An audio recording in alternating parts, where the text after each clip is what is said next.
সেই ম্যাগিটা বানাবি, আমার খুব খেতে ইচ্ছা করছে।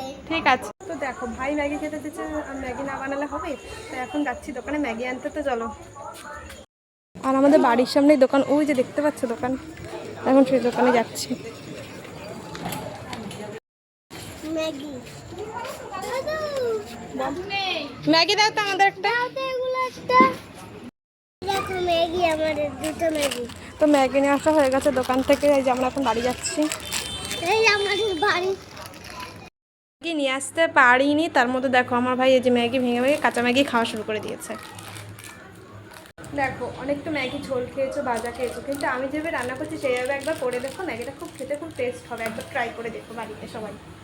কিন্তু আমি কড়াইতে একটু তেল গরম করে সাদা তেলের মধ্যে দিয়েছি পেঁয়াজ কুচি, কাঁচা লঙ্কা কুচি, রসুনটা কিন্তু একটু বেশি করেই দিতে হবে। আর আমি কাঁচা লঙ্কা একটা দিয়েছি, যেহেতু আমার ভাই খাবে আর ঝাল কম, তার জন্য, মানে ও ঝাল খেতে পারে না, ছোটো মানুষ, তার জন্য কাঁচা লঙ্কা আমি একটাই দিয়েছি। পেঁয়াজগুলো যখন ভাজা ভাজা হয়ে যাবে তখন মশলাটা দিয়ে দিলেই হবে, মশলাটাকে আবার নাড়াচাড়া করতে হবে। আমি এখানে দুটো ম্যাগি ইউজ করছি বড় বড়, তো তার জন্য ম্যাগির একটা মশলা এর মধ্যে পুরোটাই ঢেলে দিলাম। ওই যে নাড়াচাড়া করে নেবো।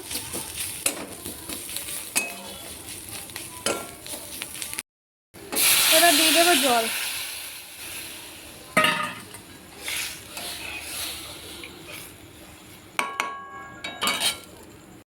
জল দেওয়ার পরে এবার আমরা ম্যাগিগুলোকে দিয়ে দেবো।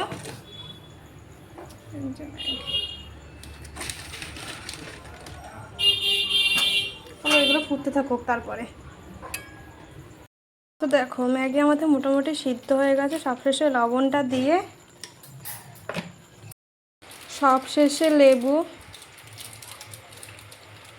লেবু না ওই কী জিনিস বলে, বিচিগুলো আমি ফেলতে ভুলে গেছি, এখন এর মধ্যে পড়ে গেছে।